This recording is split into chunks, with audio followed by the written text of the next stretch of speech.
일단은 우리 CTO 스티븐에게 박수를 한번 쳐주시겠습니까?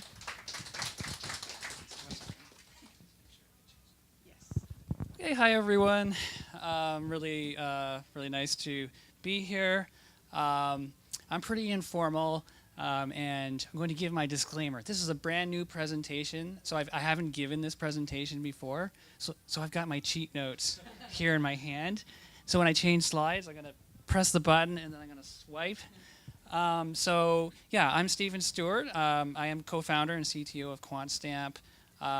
As Richard explained, principally our mission is to help the adoption of smart contracts, and what we're doing is we're building a protocol for smart contract security. Now, this talk is intended to show some of the current challenges that we're working on as far as enabling the kind of off-chain computation that we're doing. So that's it. Now let me see. I'm going to switch slides. And I'm going to swipe. All right, and I think Richard already talked a bit about the motivation behind this, but I'm going to give a little bit of a story. It's been about 1 year, I would say, maybe a little bit more than 1 year ago. I actually first became introduced to Ethereum. My cousin said to me, "Hey, I'm learning this language called Solidity," and I was like, "Well, what's that?" I was kind of a newbie. I knew about Bitcoin, but I didn't really know much about Ethereum at all. And I started digging in, and it became very apparent to me that if you have computer programs, effectively, that are responsible for holding funds, that seems pretty risky to me. And traditionally in software where you have, let's say, critical systems, you want to use some advanced techniques to make sure the code is secure, to make sure it's correct, because perhaps you have valuable assets at stake, large amounts of money, or even human life at risk. And I thought, well, I think we could apply formal verification, software verification techniques in the context of smart contracts. And so somewhere around that time, I learned about the DAO project and the hack that happened. I forget the amount of Ether at the time, but at the time it was worth around $50 million. I think Ether was around $20 at the time. So obviously it would be worth a lot more now. And this is the kind of thing that inspired me to want to develop the protocol that I'll be talking about. And more recently, another vulnerability was discovered with certain ERC20 tokens that had this batch, I think it was called batch transfer function, and there was an overflow that could be exploited that allowed minting of tokens. Let me see here. The attack attempted to create tokens 1 × 10 to the power of 60 in quantity of beauty coin that were worth 32 cents each. So suffice it to say, if you can mint massive amounts of tokens, it's not a good thing. Inadvisable. Okay, so the Quantstamp protocol. So there are 2 challenges that we wanted to highlight. And it actually goes back to our white paper. What I was interested in building was this idea of performing software verification at scale, leveraging the internet effectively. And one of the problems which Richard mentioned is this exponential growth in the number of smart contracts.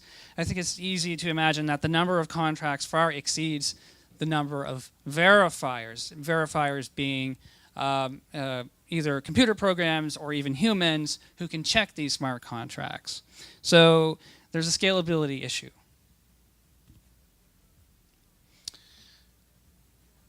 Okay, then the second challenge, which is quite an interesting challenge in my opinion, which is verifying the verifiers.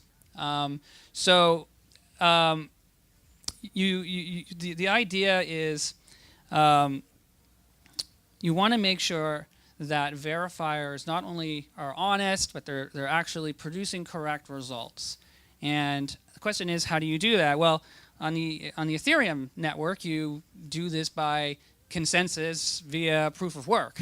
It's a very expensive, very expensive process, and you pay gas. And really, Ethereum is not designed for the kind of computation we need to do in performing software verification. This kind of analysis is expensive, so verification is expensive, if not impossible.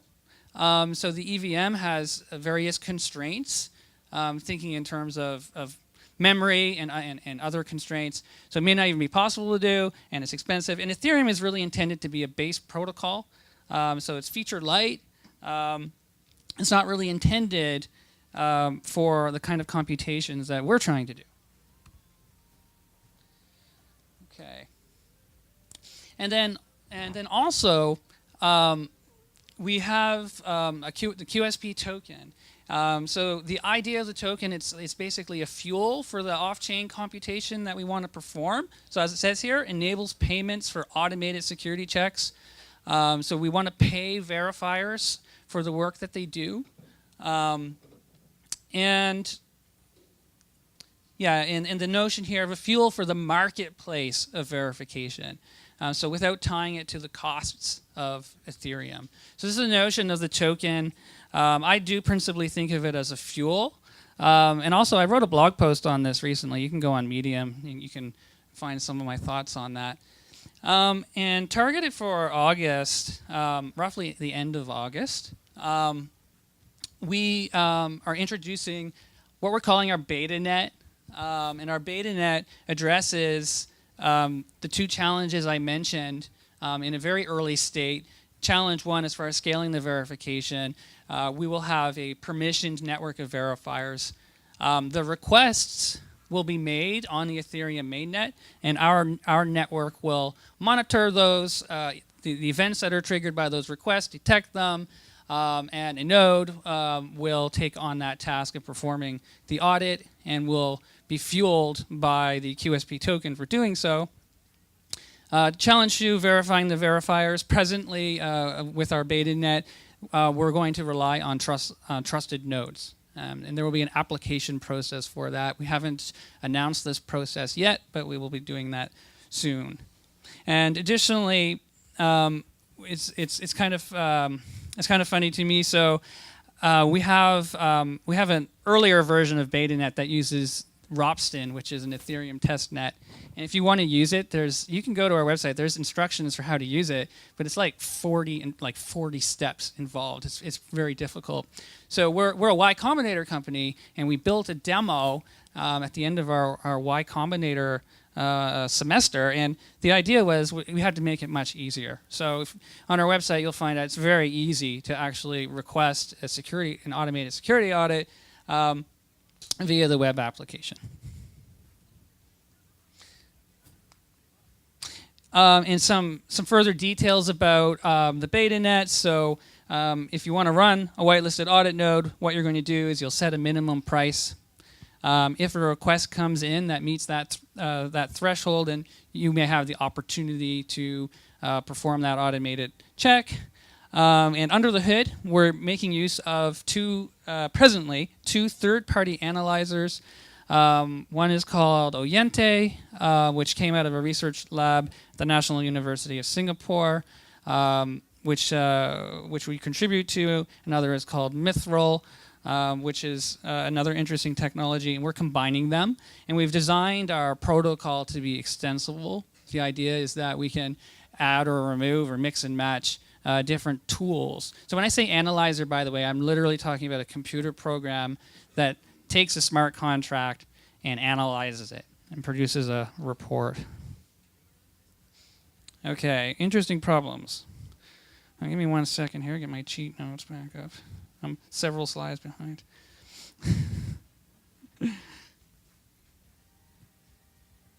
Okay, so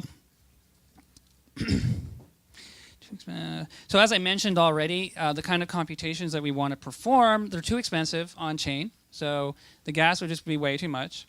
And we of course have to make sure that the analyzer's result is correct. So why would that be challenging? Well, if anybody can run a node, there might be dishonest actors.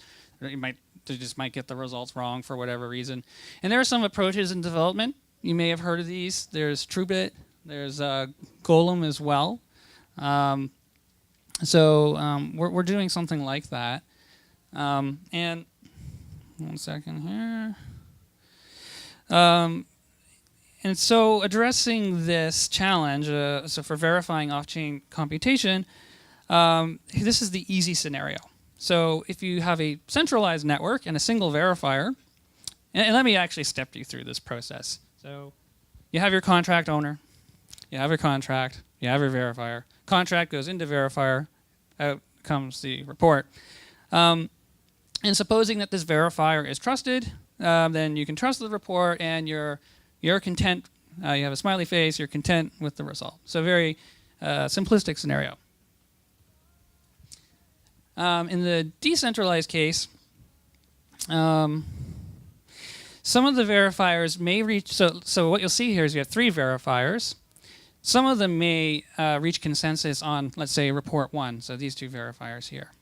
But you might have a 3rd verifier or more that believe there should be a different report number 2. And you still have this problem. You still need to reach consensus. Now, there are some other questions around this. For example, you could have 2 different bugs that are found in the code, so the 2 different reports might be perfectly valid. But for the purpose of simplification here, we're going to assume that we want to reach consensus we want to have overall consensus on the results. And we, of course, don't want to return incorrect results.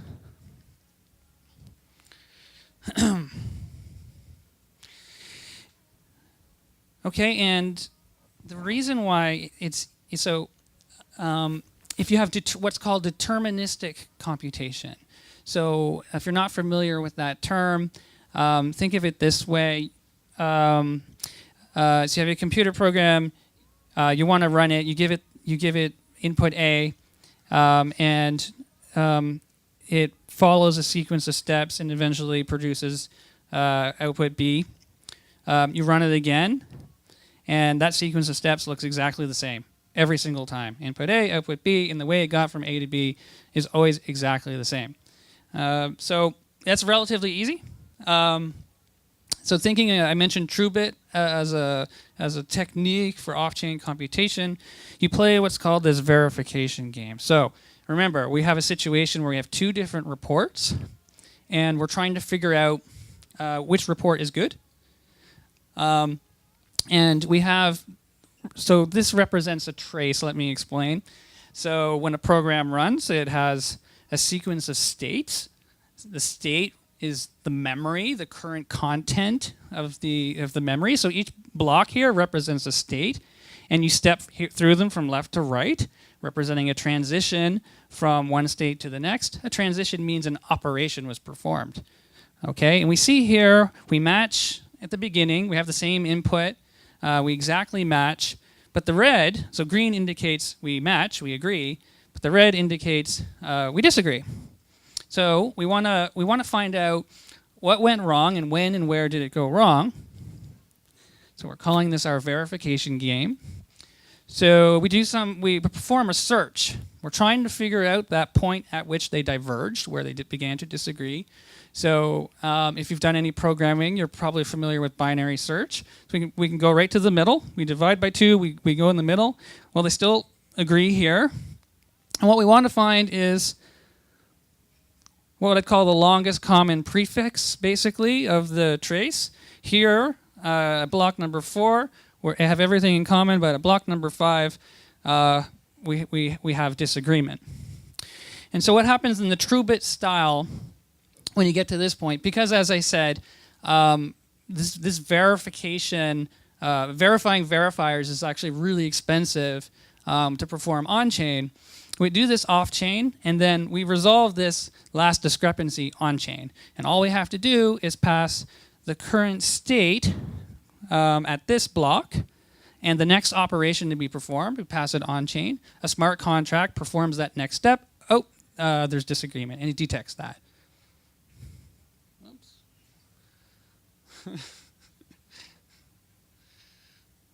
Okay, one second here.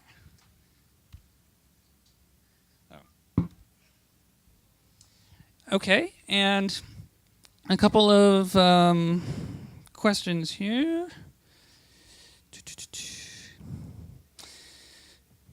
Okay, so this is a pretty good system, and basically, if you think about it, when would we play this verification game? Well, so certainly, if all of the actors agree, they all produce the same report. There's no reason to even play this game. However, it's possible that all the actors have produced a bad report, so you might not detect that. That's somewhat problematic. Arguably, this is mitigated by decentralization because you have many actors, let's say all over the world. Hopefully, they're not colluding in any manner to all produce an erroneous report. So decentralization helps to mitigate that. And if there are conflicting results, that's good if we have honest actors. So if we have honest actors in the network, we're gonna be able to detect the difference playing this verification game between the trace produced by an honest actor versus a dishonest actor, and we can do that by performing that search on the trace that I showed you, and performing that last step on chain. Okay.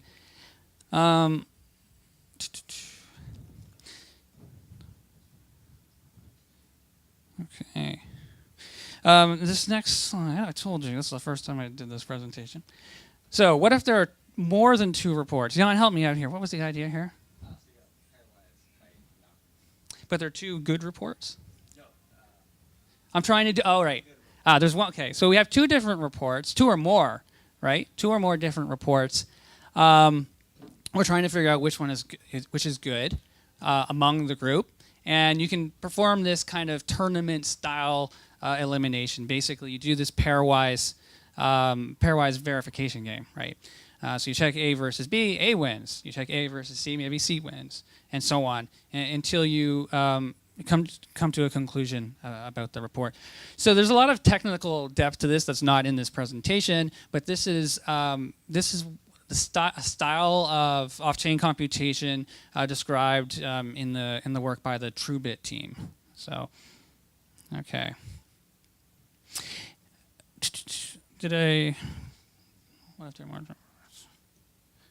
Okay. And then another kind of, so I talked about the deterministic situation, which I said is relatively easy. Non-determinism introduces complications. So what would non-determinism be? I have input A, I want to get to output B, but for whatever reason, my path from A to B is different. Now, that can happen when you have concurrent or parallel execution. So, for example, an operating system may schedule the threads in different ways at different times. They may, at the end, produce the same result, but the interleaving of those operations as a trace may look slightly different. So you can imagine we step through that verification game. We could have 2 different traces that produce the correct result, but the traces are different. And so how do you deal with that? And it's actually a hard problem, and it's an open problem. So that's the problem of if both are valid, but they have different bug traces.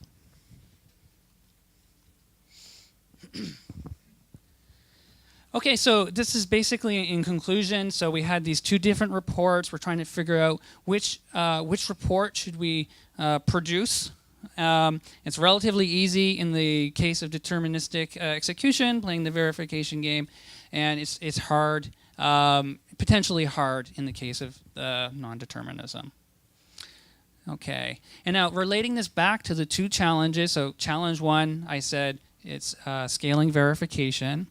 So if we use this style of off-chain computation I described, it enables scaling. So it's a potential solution to this problem by allowing results to be computed on more systems. In other words, you have a network of computers, each of which can be responding to these audit requests. So you're scaling up, you're scaling the solution. verifying the verifiers. That's challenge 2. And for that, we need a method that ensures the automatic checks are correct, even in the presence of malicious actors and non-deterministic computations. Non-determinism, as we said, that's hard, but we have a viable approach in the deterministic case. Okay, how are we on time? Anybody? We're good? All right.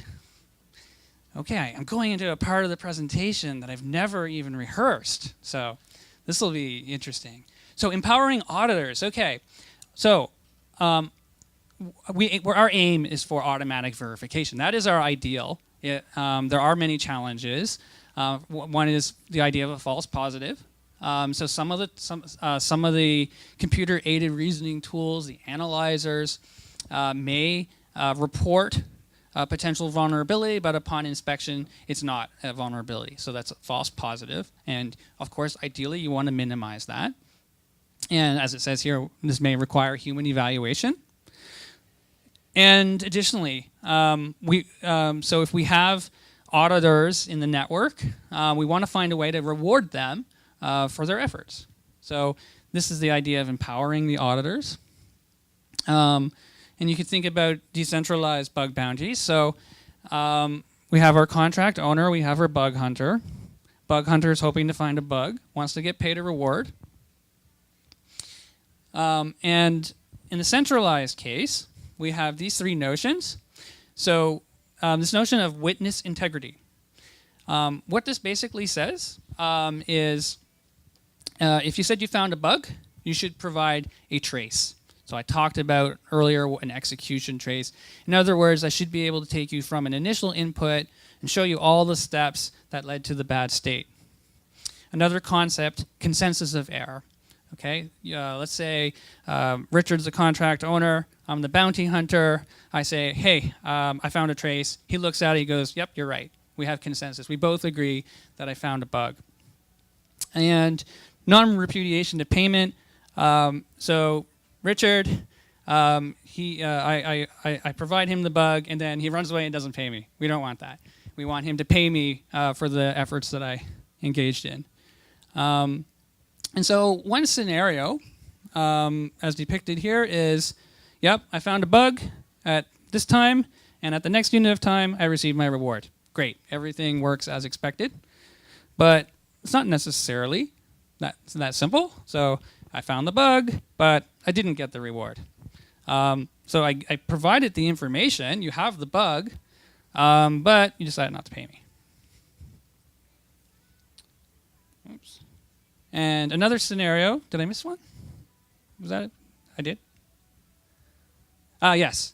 So Richard's very trusting. Hey, Richard, I found a bug. He hands me a bunch of money, and then I just run away with his money, and I don't give him the bug.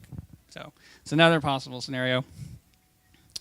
And what could happen is I give him the bug, and he gives me the reward. It happens at the same time, but actually it was a false positive. So it might have looked like it was a bug. I showed like a report. An analyzer did a bunch of work. It looks pretty convincing, but upon closer inspection, it was a false positive.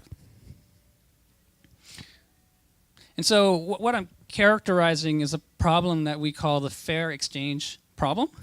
How can we effectively exchange information and then reward in a fair, reliable manner? So a fair transfer.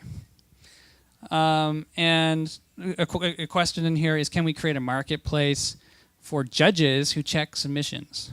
So let's take a look at that. So we call this decentralized bug bounties. And we have this fourth property. Now we're introducing a judge. So, I found a bug. Here you go, Richard. He tries to run away, but there's a judgment here that happens, or the other way around. So there's this notion of community reputation robustness. So judges themselves have to be reliable. Somehow you need to vet that it's a good judge. If the judge is somehow not a good actor, you need a way to remove that judge from the system. That's what that notion is about.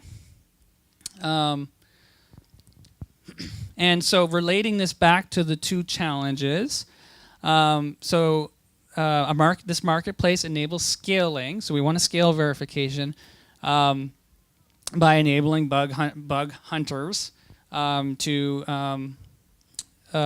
interface with contract owners in a decentralized manner. And the second problem, verifying the verifiers. Well, turns out to do that, we need a solution to the fair exchange problem. So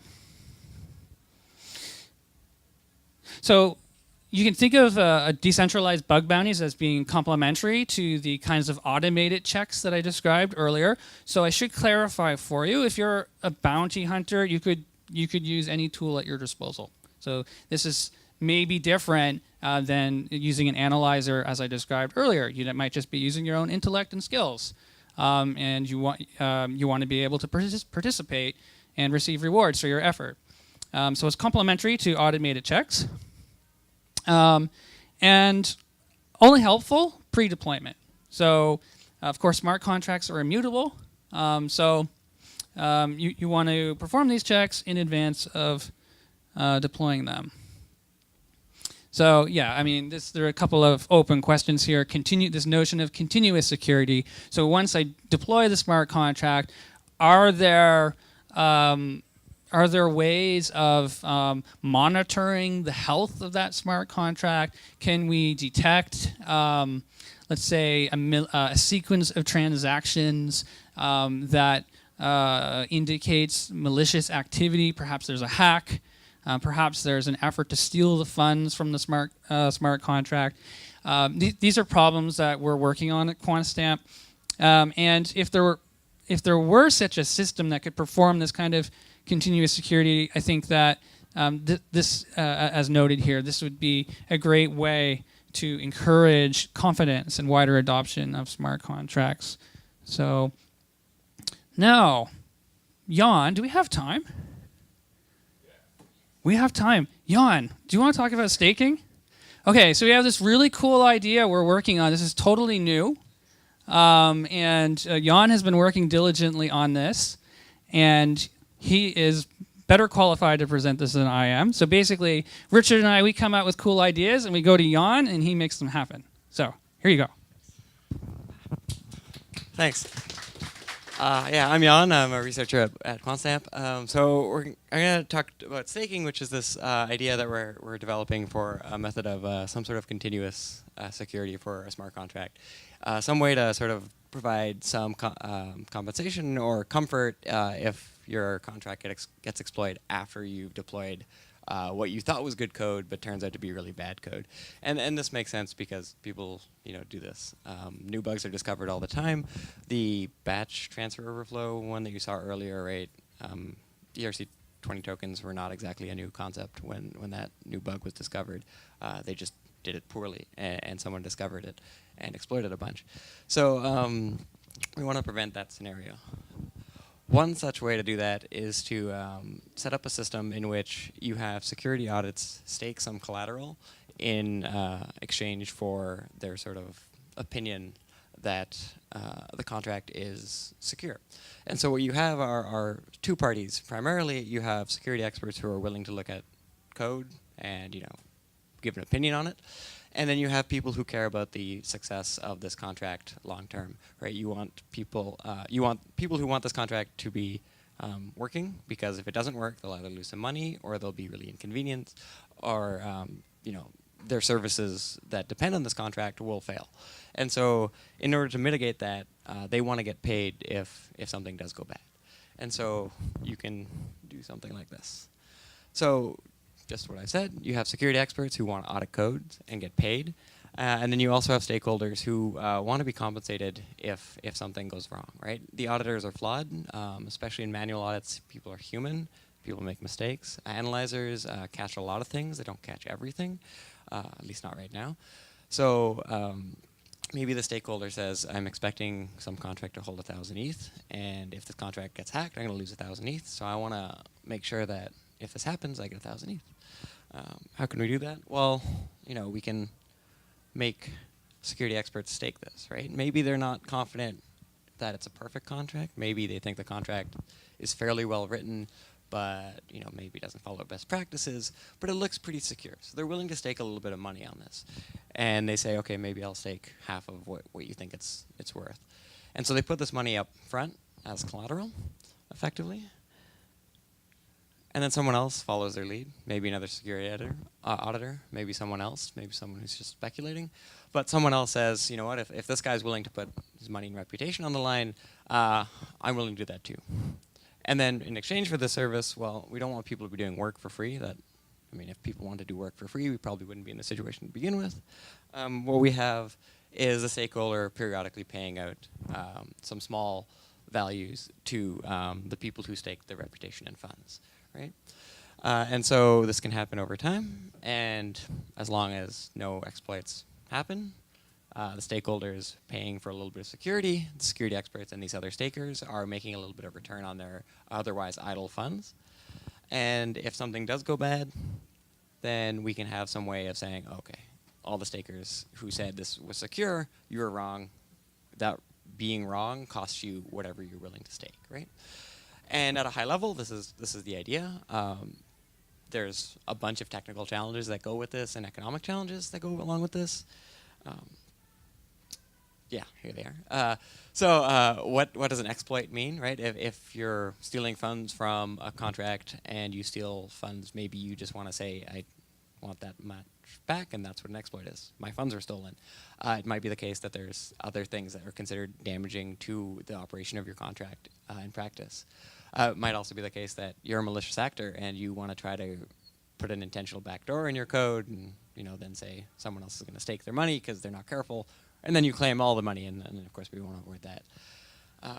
Checking that these exploits occurred, also problematically. We're moving towards a fully automated system as much as possible, but in the interim, maybe that's not the case. Maybe that's difficult.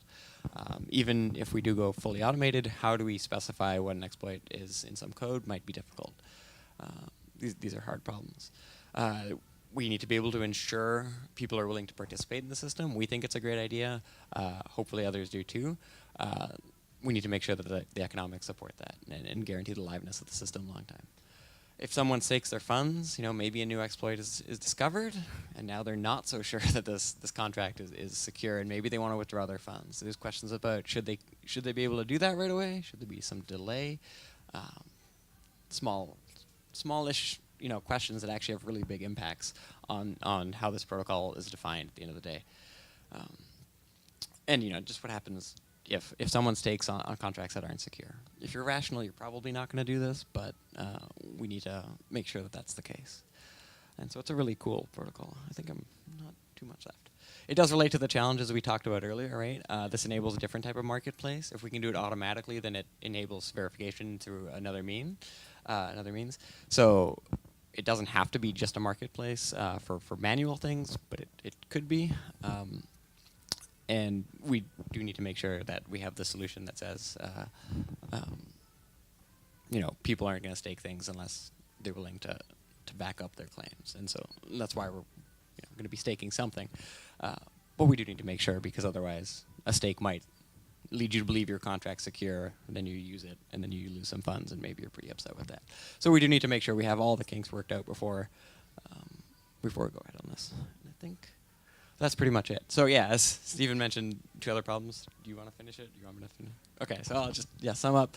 The three of the biggest technical issues that aren't simply just writing code and getting it right are trying to verify this off-chain computation for really technical computation. So the solvers we use pretty much can't be run on-chain.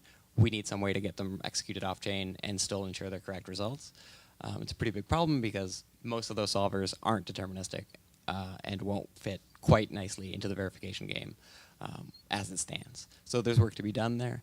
If we want to implement decentralized bug bounties, fair exchange problem is something that definitely needs to be solved. In fact, it might also need to be solved so that we can get this continuous security type thing, right? If we don't have an automated check that an exploit happened, then we need to judge that one happened, and then we're back in case 2, right?